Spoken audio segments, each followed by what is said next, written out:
Bonjour à tous et à toutes, j'espère que vous allez bien. Alors, je vous retrouve aujourd'hui pour notre dernière vidéo sur Épicure, sachant que la prochaine vidéo sera consacrée à la demande de Naïs sur le rapport entre l'âme et le corps. Alors, j'ai déjà traité de ce sujet avec les S en début d'année. Donc je mettrai le cours qu'on avait fait ensemble en ligne sur le Drive et je vais m'efforcer d'adopter une approche différente cette fois-ci pour que ça vous intéresse quand même tous. Je pense que je traiterai probablement de la question des passions dans la philosophie.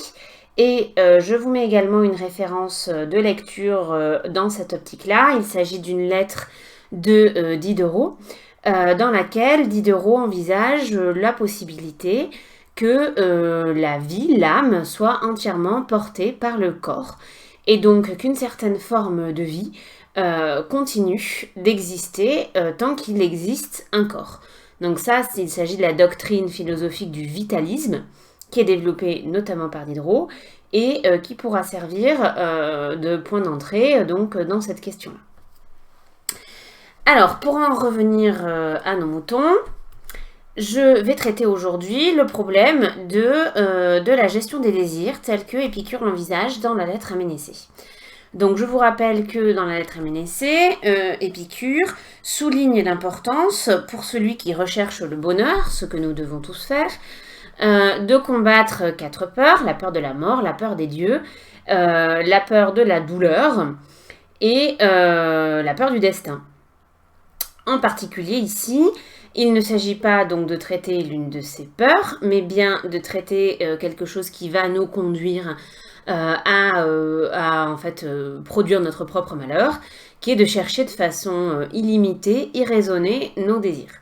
Alors ce thème-là s'articule évidemment avec le problème de la peur de la douleur, puisque quand je cherche à satisfaire un désir, j'essaie d'éviter la douleur que me procure la frustration.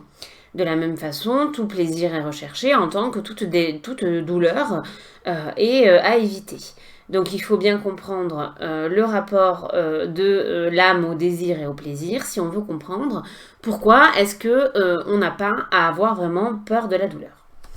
Alors on y va. Donc lorsque Épicure traite du caractère illimité des désirs, la première thèse importante qu'il soutient dans la lettre à Ménécée, c'est que la fin de la nature est le plaisir.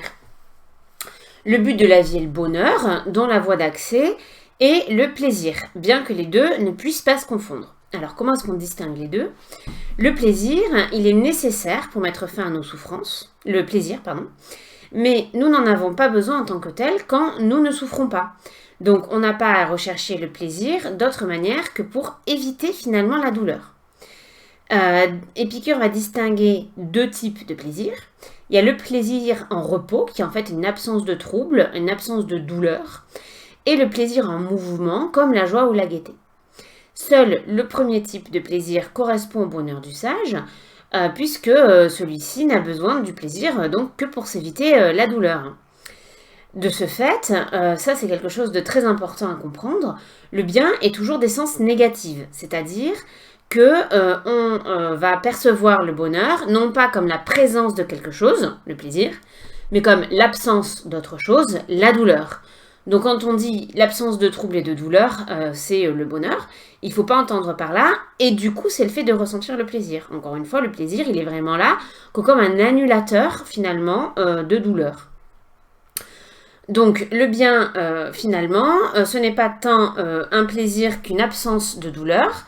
Et pour atteindre ce résultat-là, il est possible qu'il faille mobiliser un plaisir, mais il ne sera pas recherché en tant que tel. Donc par exemple, il est nécessaire de manger si on veut s'éviter la douleur de la faim, mais on ne doit pas rechercher les plaisirs de la bouche pour eux-mêmes, ou alors très peu, simplement parce que c'est assez désagréable de s'alimenter quand on ne sent pas le goût des aliments. Les personnes qui perdent le goût en font l'expérience désagréable. Donc c'est en cela qu'il faut comprendre ce que dit Épicure lorsqu'il dit, je cite, que le plaisir est le commencement et la fin de la vie heureuse. Par commencement, donc le terme grec c'est arché, il faut entendre le principe, c'est-à-dire ce qui règle quelque chose, qui lui donne sa logique, qui lui donne vie finalement. Le principe de quelque chose, c'est en quelque sorte son mode d'emploi, mais aussi ce qui révèle son être réel. Je sais pas, le principe d'un jeu par exemple, et ben c'est ça, c'est la règle du jeu. Donc la fin de la vie heureuse, elle, ça renvoie au terme télos, et télos, ça ne veut pas dire le moment où ça se termine, hein, ça veut dire avant tout le but, ce vers quoi quelque chose tend. Donc là encore, ce qui va donner la logique à quelque chose. Le plaisir va donc guider doublement la vie, puisqu'il en est le moteur, le fil directeur, et en même temps, il en partage la logique.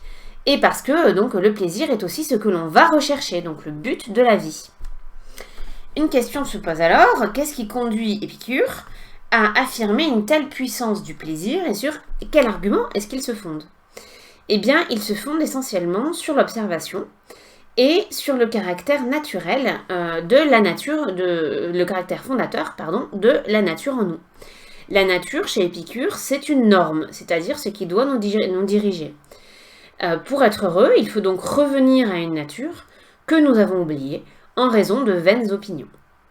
Or, la nature, elle se prononce par ce qu'il y a de plus immédiat et de plus véridique en nous, c'est la sensation. Donc la sensation, c'est en quelque sorte le message de la nature pour nous apprendre ce qui est bon pour nous. C'est pour cela qu'on disait précédemment que la sensation, c'était toujours véridique et que c'était toujours bon finalement, la sensation. Donc la sensation, elle désigne le plaisir comme bien, de même que la douleur comme à éviter. Pour cela notamment, Épicure se fonde sur l'observation du comportement des animaux qui agissent de façon instinctive, mais aussi pour celui des jeunes enfants. C'est ce qu'on a appelé l'argument des berceaux. C'est-à-dire, Épicure dit les enfants, ils appètent, donc ils désirent naturellement le lait. Ils vont pas désirer des choses qui sont mauvaises pour eux. En tout cas, pas tant qu'ils n'ont pas rencontré un bonbon. Et d'ailleurs, tant qu'ils n'en ont pas goûté, ils n'en désirent pas particulièrement. Donc, ce n'est pas n'importe quel plaisir qu'il faut rechercher, mais bien celui qui correspond à la fin de notre vie et à notre nature même. Donc, ce qui est bon pour nous et ce qui est naturel, en réalité, c'est exactement la même chose. La nature nous indique à la fois la fin de la vie et sa règle, c'est-à-dire la bonne façon de vivre. Et c'est de cela que va découler finalement la distinction des désirs. Donc on peut noter que cet argument, notamment l'argument des berceaux, va être critiqué comme étant ce qu'on appelle un sophisme naturaliste, c'est-à-dire un raisonnement erroné qui fait passer ce qui est pour ce qui doit être. Alors chez Épicure, c'est un peu plus compliqué que ça, parce que ça repose ultimement en fait sur notre formation d'être vivant de façon atomique. Donc évidemment, la sensation m'indique que je suis en train de perdre des atomes, d'en gagner, que quelque chose m'attaque. Donc c'est fondé en réalité sur un argument physique. C'est pour ça que ce serait être un petit peu dur vis-à-vis d'Épicure que de lui reprocher une telle erreur de jugement. Cela dit, j'en profite quand même pour mettre en avant cette idée-là. Donc le sophisme naturaliste, c'est le raisonnement selon lequel on va dire, puisque quelque chose existe, alors c'est ce qui est bon. Puisque quelque chose existe notamment dans la nature, alors c'est ce qui est bon. C'est sur ce type de raisonnement-là que vont se fonder par exemple les raisonnements homophobes. Voilà, c'est contre nature. Dès que vous entendez contre nature, en fait, on dit qu'on considère la nature comme étant une norme, et donc que tout ce qui va contre cette nature-là est fallacieux et mauvais. Précisons qui plus est que quiconque pense que l'homosexualité est contre nature n'a pas observé de près des animaux pendant longtemps, parce que, et oui, l'homosexualité se trouve aussi chez les animaux, ou en tout cas les comportements sexuels entre individus du même sexe. Mais ça, c'est une parenthèse. Donc le sophisme naturaliste, on le trouve aussi pour justifier, par exemple, la domination masculine. Ce sont les femmes qui, dans la nature, s'occupent des enfants, donc celles qui doivent continuer à s'occuper des enfants. Et le lave-linge, évidemment, ça va avec l'enfant. C'est un peu le petit porte-clés attaché au pied du bébé quand il naît, évidemment. On utilise aussi cette idée-là pour justifier certains régimes politiques, hein, les régimes politiques dans lesquels on va considérer par exemple que les plus forts doivent dominer. Le plus fort, c'est celui qui possède naturellement la capacité à soumettre les autres, et donc c'est celui qui doit dominer et qui doit régner. Voilà. Donc je ferme cette parenthèse sur le sophisme naturaliste et on va avancer vers la seconde idée importante donc, de ce passage de la lettre à Ménécée, qui est la règle « Comment bien désirer ?» Eh bien, comment bien désirer? En faisant une distinction entre différents désirs. Donc ça, pour l'essentiel, je pense que vous l'avez bien compris. Donc il y a une distinction entre les désirs naturels et les désirs vains. Et au sein des désirs naturels, entre les désirs naturels seulement et les désirs naturels nécessaires, qui sont de trois sortes, hein, qui sont pour le bonheur, pour le bien du corps ou pour la vie. Voilà, donc on va voir ça un petit peu en détail. Alors, on va commencer par les désirs naturels et nécessaires. Donc, par exemple, c'est se manger ou se vêtir. Quand je suis soumis, par exemple, au froid, je ressens une douleur occasionnée par le détachement des atomes qui menace donc aussi ma vie. Et donc, à son stade naturel, la douleur est un indicateur véridique et primordial. Du coup, en fait, même si on ne doit pas avoir peur en tant que tel de la douleur, on verra pourquoi, il faut quand même que ça tire une sonnette d'alarme. Hein. La douleur, c'est pas particulièrement bon en soi, même si par moment, il faut y passer. Donc, à son stade, je l'ai dit, pardon, de la même façon, le bien-être lié à la disparition de cette douleur indique que nous allons mieux. Donc, j'ai froid, je perds des atomes, je mets un pull, ça va mieux. Il faut ici distinguer le plaisir en mouvement, encore une fois, qui désigne la modification de notre corps ou de notre esprit, et le plaisir au repos, qui désigne simplement la restauration de l'équilibre. C'est seulement le second qu'il faut viser. Je l'ai déjà dit, je passe du coup un petit peu. Donc, le plaisir peut toutefois devenir un problème pour deux raisons. Hein. C'est pour ça qu'il ne faut pas le chercher pour soi, qu'il ne faut pas chercher en particulier le plaisir en mouvement. Un plaisir pris excessivement finit par irriter et détruire le corps. Donc si je mange trop de gâteaux, j'ai mal au ventre. Si je bois trop, je ne me sens pas bien. Si je me gratte, par exemple, si j'ai un bouton de moustique, au début ça me soulage, mais au bout d'un moment, ça me fait mal. Seconde raison pour laquelle le plaisir en mouvement ne doit pas être recherché en tant que tel, mais simplement comme un correctif, c'est que si le plaisir n'est pas limité par une apparition de la douleur dans un second temps, comme c'était le cas donc, dans notre premier cas, finalement c'est encore pire, parce qu'on va avoir tendance à vouloir répéter indéfiniment ce plaisir, et donc il va devenir illimité, et on en devient l'esclave. Donc trop de plaisir, en fait, ça ne me rend pas libre, au contraire, ça m'aliène. Ça renvoie au caractère illimité du désir. Je vais chercher tout le temps le plaisir, et cette recherche en elle-même, en fait, va à terme devenir une douleur parce qu'elle va occuper toute ma vie. Je n'arriverai plus à être en repos, et je vais devoir chercher sans cesse le plaisir, quitte parfois à provoquer en moi des douleurs non nécessaires. Donc les désirs naturels, ce sont ceux qui sont en lien direct avec ce qu'exige notre vie, et une vie en accord avec notre nature.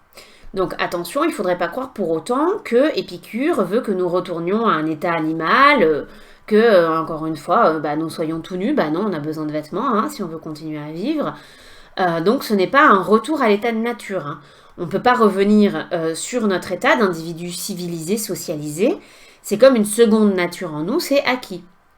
Mieux encore, il y a beaucoup d'inventions de la vie civilisée, comme le vêtement, mais aussi la cité, ou en tout cas le rapport entre amis, qui ont bien pour fonction de remplir des besoins naturels. Leur désir est donc naturel, même si leur production, elle, est artificielle, c'est-à-dire faite par l'art, par la technique, et non la nature.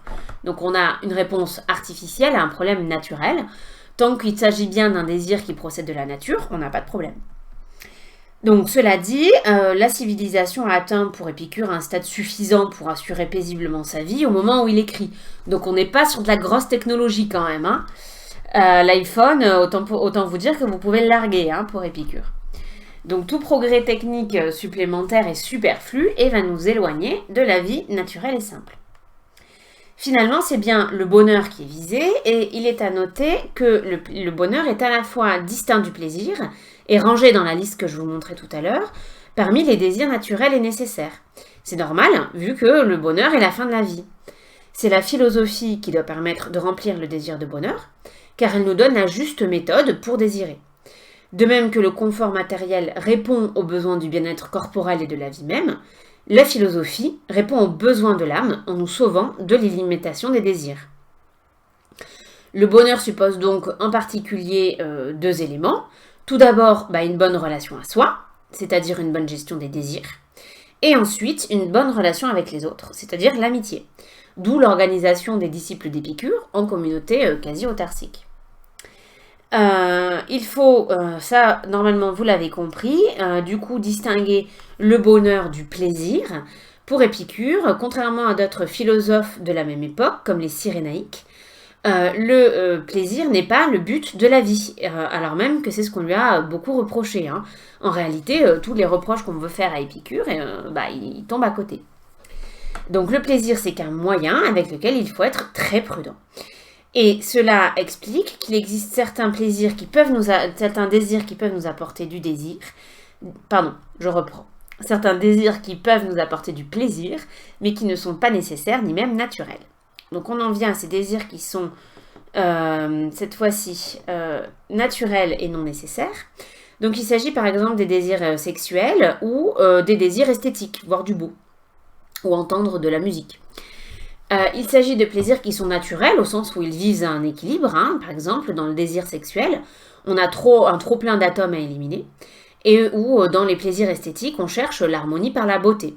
Et donc, il faut quelque part retrouver un équilibre. Dans le cas du désir sexuel, vous retrouvez ça, par exemple, dans la philosophie indienne, notamment dans les traités de maîtres de yoga. Il faut retrouver un équilibre et donc avoir une vie sexuelle qui est normée finalement par la recherche de cet équilibre plus que par la luxure. Donc ces désirs ne sont pas nécessaires et ne pas les satisfaire n'est pas forcément douloureux.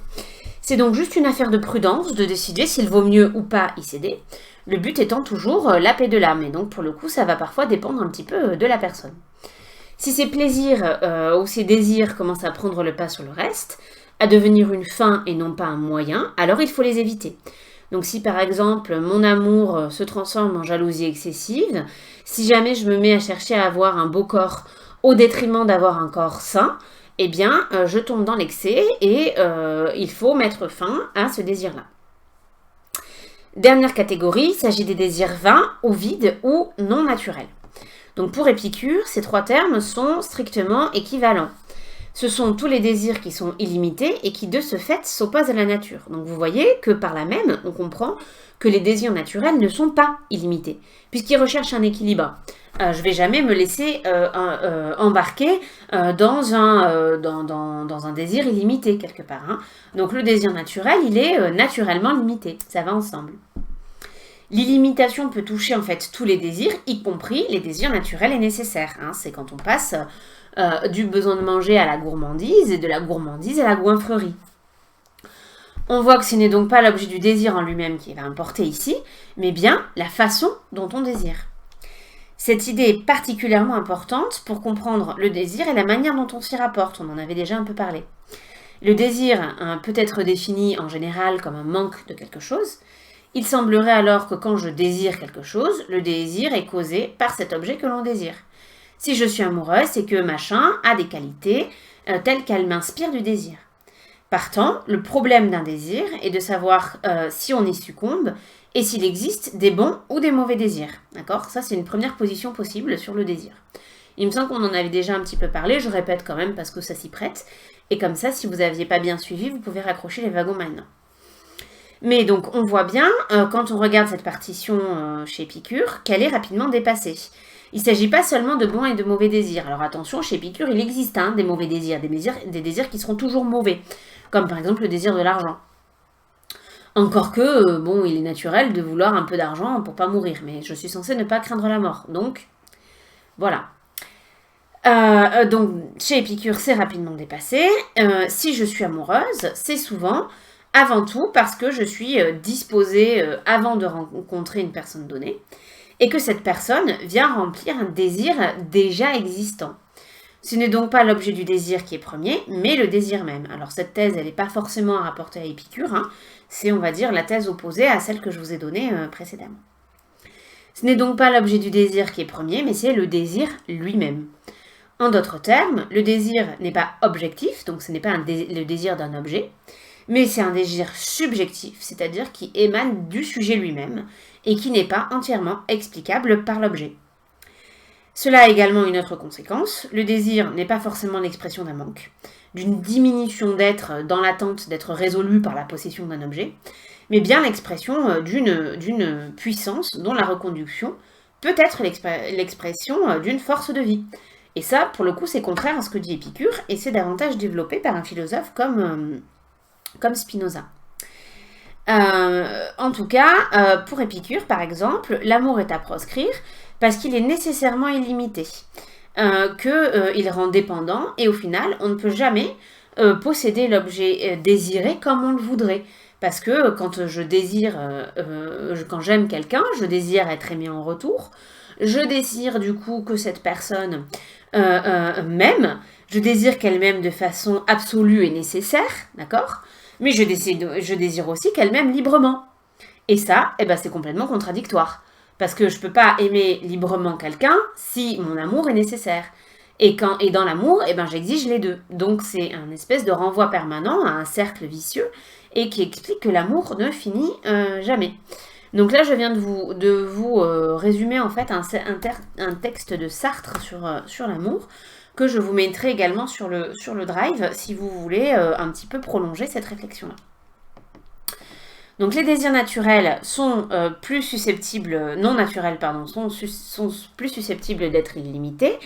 Ils le sont en fait forcément, car ils n'ont pas pour limite le fondement de la nature. Donc si vous suivez bien, hein, vous devez avoir l'impression que je me contredis, parce que j'ai dit précédemment qu'un désir naturel était nécessairement limité. En réalité, ce qu'il faut préciser, c'est un désir naturel qui se déploie naturellement. Hein. Mais bon, comme ça fait un peu répétitif, j'avais fait un petit raccourci. Donc un désir naturel qui deviendrait illimité, en réalité, bah, ne serait plus naturel. Voilà. Si vous voulez résoudre la contradiction ainsi. Donc les désirs illimités sont créés par l'opinion et consistent par définition à vouloir plus de richesse, plus de gloire, etc. L'opinion n'a pas de pensée, elle est toujours relative, elle consiste à vouloir toujours plus ou moins, et donc on va toujours se comparer à quelque chose de mieux. Donc il ne s'agit pas de vouloir ceci ou cela, il s'agit de vouloir ce que l'on me propose et de le vouloir mieux. Donc l'opinion, en ce sens-là, n'a pas de critères intrinsèques pour se décider, elle ne fonctionne que par comparaison. Elle est créée très souvent par la crainte de la mort, qui n'est pas naturelle et donc ne s'arrête jamais. En revanche, se guérir de la crainte de la mort va permettre de se guérir des désirs qui en découlent, comme par exemple, on en parlait tout à l'heure, du désir d'argent. Qu'est-ce alors que le bonheur? C'est la troisième idée importante qui découle de cette distinction des désirs. Le bonheur, on l'a dit, hein, c'est un équilibre, une réalité au repos, et non l'acquisition de nouveaux désirs, de nouveaux plaisirs. Le bonheur suppose l'aponie, c'est-à-dire l'absence de douleur, même si cela n'est que la condition du bonheur et non le bonheur lui-même. Le bonheur, c'est l'ataraxie. Et c'est-à-dire l'absence de trouble de l'âme, donc de désir, et l'équilibre. Le bonheur va du coup supposer une métriopathie, c'est-à-dire une mesure des plaisirs et des douleurs. Oui, pathie, ça vient de pathos, c'est-à-dire les passions, tout ce qui est ressenti, tout ce qui est subi. On va chercher de manière très précise à mesurer et à équilibrer tous les ressentis de l'âme et du corps. Donc, disons-le encore une fois, hein, tout plaisir est un bien, toute douleur est un mal. Cela ne veut pas dire, cependant, qu'il faille systématiquement éviter l'un ou rechercher l'autre. Il faut prendre en compte l'effet ponctuel, mais surtout l'effet à long terme d'un plaisir, ainsi que la déformation apportée par l'habitude. C'est un corrélat ici à la métriopathie, puisqu'on résout la dernière peur à laquelle on pouvait être soumis, la peur de la douleur. on peut en réalité supporter la douleur si c'est en vue d'un plaisir plus grand, si c'est en vue d'un bonheur plus grand. Et cette douleur n'est jamais trop forte en fait, de sorte que je ne puisse pas la supporter. Donc je peux très bien m'imposer à moi-même, je sais pas, un régime si j'ai trop mangé pendant le confinement. Je peux m'imposer une opération si j'ai besoin de me faire opérer du cœur ou de n'importe quoi d'autre. Je peux m'imposer un certain nombre de choses qui sur le coup me font mal, mais qui ensuite seront bons pour moi. À l'inverse, il y a certains plaisirs qui ensuite vont se payer par encore plus de douleur.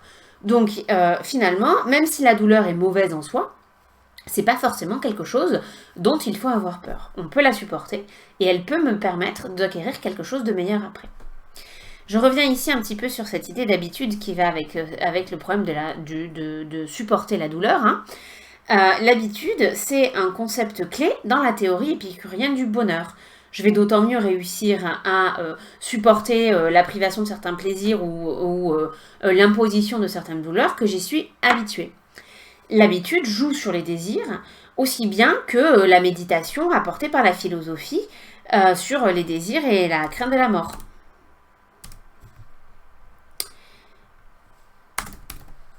Dans tous les cas, il s'agit de constituer en soi une habitude par la répétition de comportements, de méditation, de sorte que l'on atteigne une bonne conformation, celle qui nous rend capables de bonheur et non habité de douleur et de troubles. Le terme d'habitude vient d'ailleurs à la base d'un vocabulaire moral, hein, puisqu'il vient du latin habitus, qui traduit lui-même le grec ethos, qui a donné éthique. L'éthos de quelqu'un, c'est son comportement moral, c'est son profil moral en quelque sorte. Et il n'est pas entièrement inné, il est en grande partie acquis, bien que pas seulement.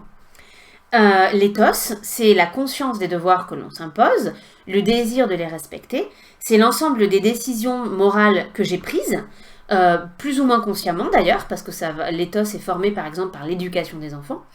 Et toutes ces décisions, tous ces actes moraux, parce que c'est aussi la répétition des actes, vont petit à petit s'ancrer en moi pour définir mon comportement. Donc l'éthos d'un médecin, par exemple, ça va être sa vocation.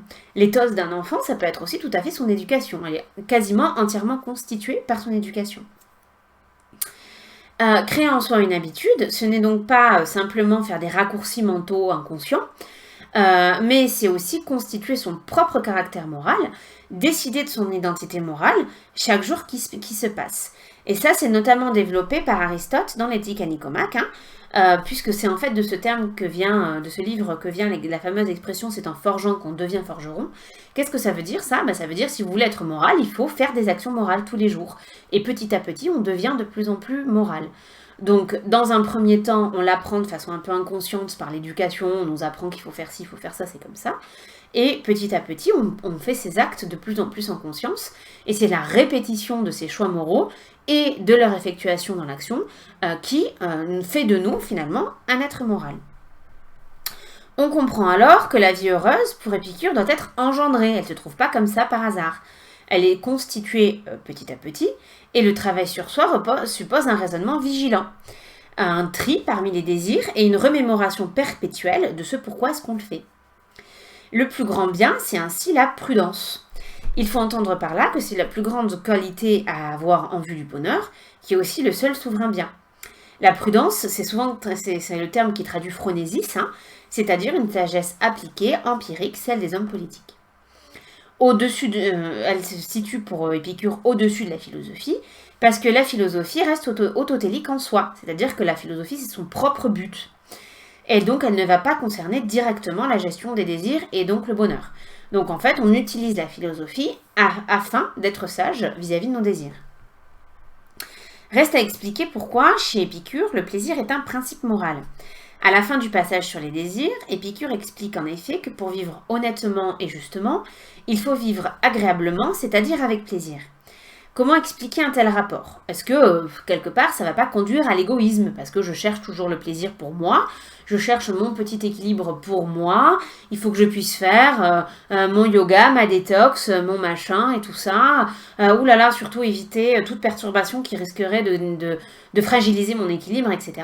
Bon, on a quand même l'impression là qu'on est en train de nous donner l'image d'un espèce de gros névrosé qui veut surtout pas qu'on le dérange et qui, quelque part, a sa vie qui est entièrement tournée vers lui-même.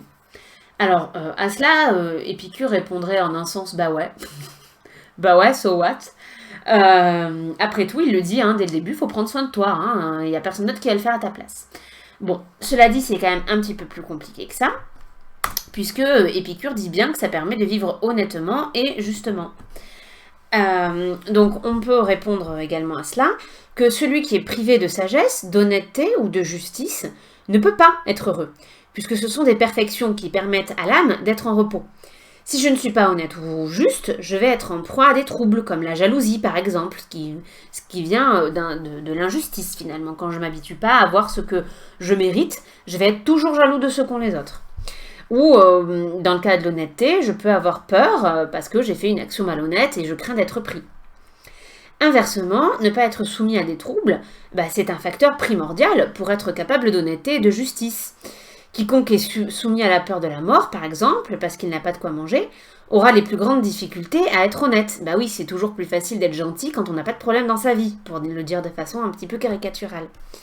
L'absence de trouble conduit mécaniquement à la vertu, parce qu'elle permet de se débarrasser de tous les aiguillons qui nous en éloignent.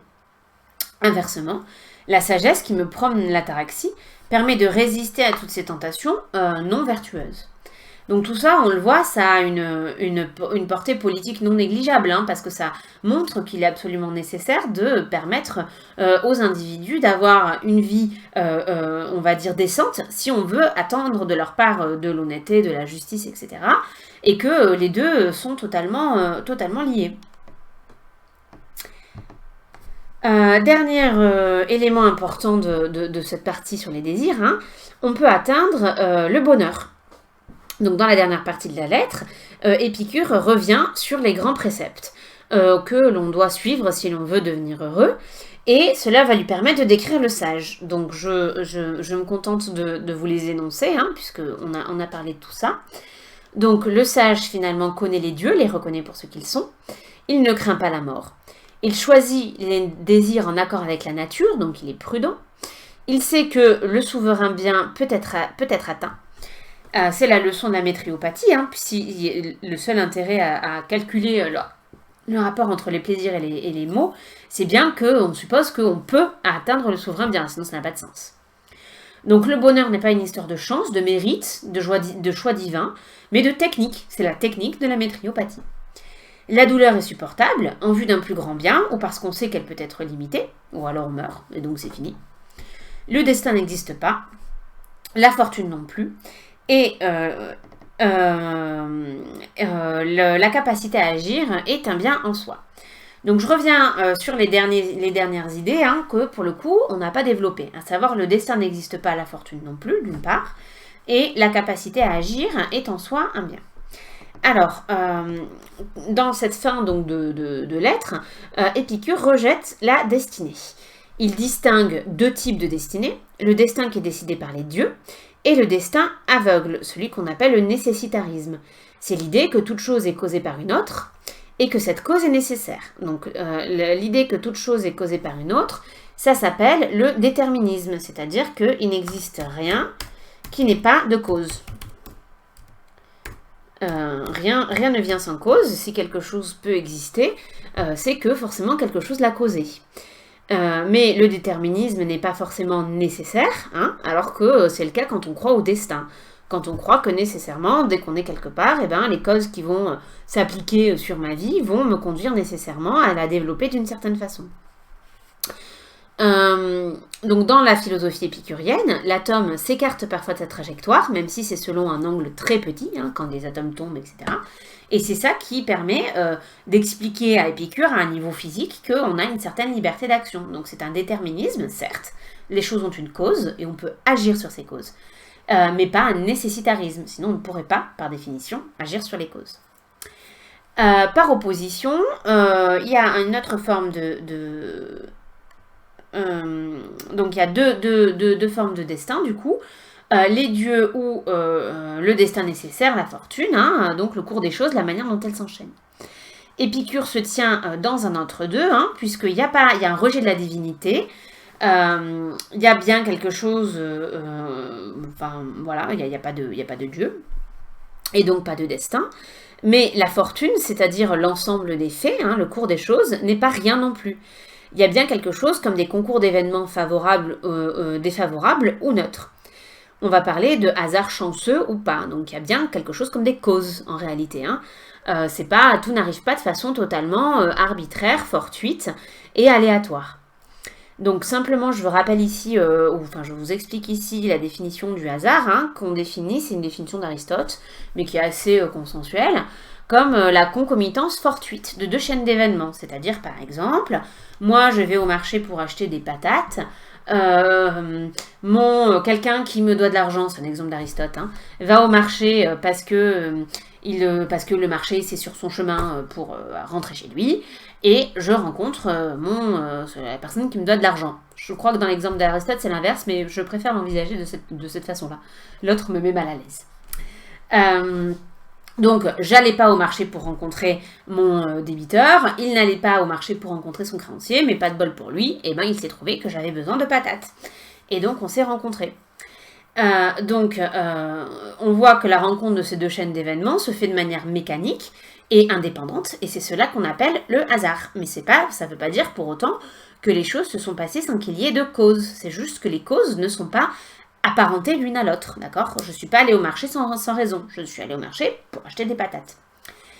Le hasard existe, hein, en cela, et on n'a pas besoin de supposer... c'est pas le hasard, c'est la fortune, c'est-à-dire l'enchaînement des événements existe, et on n'a pas besoin de supposer l'existence d'une divinité pour l'expliquer. Il y a bien des choses qui en causent d'autres. Et d'un autre côté, on serait bien idiot de prétendre qu'on n'est pas influencé par le cours des choses, que parfois il n'y a pas des choses qui quelque part, dépassent mon influence et qui vont agir sur moi sans que je puisse rien faire en retour. C'est comme ça. Du coup, ça nous amène bien à nous demander qu'est-ce qu'on fait, ou que fait le sage quand, en dépit de ses meilleurs efforts, il n'arrive pas à atteindre l'équilibre. Du coup, il n'est pas vraiment sage, mais bon, peu importe. Que faire quand mon action, même si j'ai tout fait pour qu'elle soit réussie, ne l'est pas? Eh bien, Épicure va distinguer plusieurs types d'actions. Il y a la réussite par la bonne fortune et le bon raisonnement, qui est la meilleure action que l'on doit viser. Juste après, dans l'échelle de valeur, c'est l'action qui échoue par mauvaise fortune en dépit d'un bon raisonnement. Ensuite, l'action qui réussit par une bonne fortune en dépit d'un mauvais raisonnement. Et enfin, l'échec par mauvaise fortune et mauvais raisonnement. Donc de 1 et 4, il n'y a pas grand-chose à dire finalement. Hein, on a tout, on n'a rien.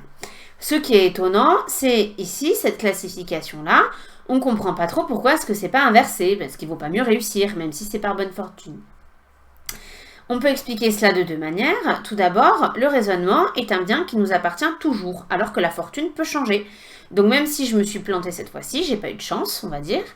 J'ai tiré le mauvais sujet, un examen, je sais pas moi, eu quelqu'un qui n'était pas dans mon champ de vision quand je jouais à Attrape-Trappe, hein, excusez-moi pour cet exemple assez nul.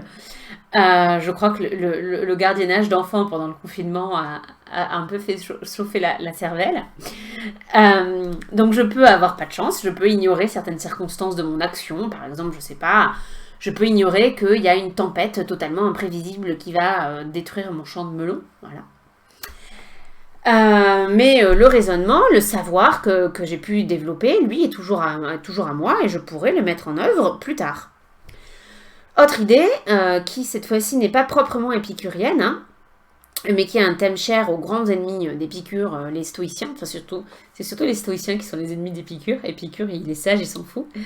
Donc, c'est l'idée que le but de l'action est dans son déploiement et non dans sa réussite. Une action réussie est une action qui est bien faite, même si elle n'a pas atteint son but pour des raisons qui ne dépendent pas de nous. L'exemple que donnent les stoïciens, en particulier, vous le trouvez chez Cicéron, c'est l'exemple de la flèche. Donc si un archer lance une flèche, d'accord, et que cette flèche est détournée par un coup de vent qu'il n'avait pas vu venir, on ne pourra pas dire que son tir était mauvais. Son tir a été détourné par des circonstances qui ne dépendaient pas de son intelligence. Mais peut-être que l'arc de la flèche, que l'on peut refaire à partir d'un modèle physique, mécanique, était parfait. D'accord? Donc ce qui compte en fait, c'est que l'archer, lui, aura su développer un geste parfait et pas le fait que la flèche n'a pas atteint la cible. Alors évidemment, c'est mieux pour remporter le million que la flèche atteigne la cible. Mais bon, parfois c'est pas possible. Et quand mon action a été parfaite, c'est une réussite en soi.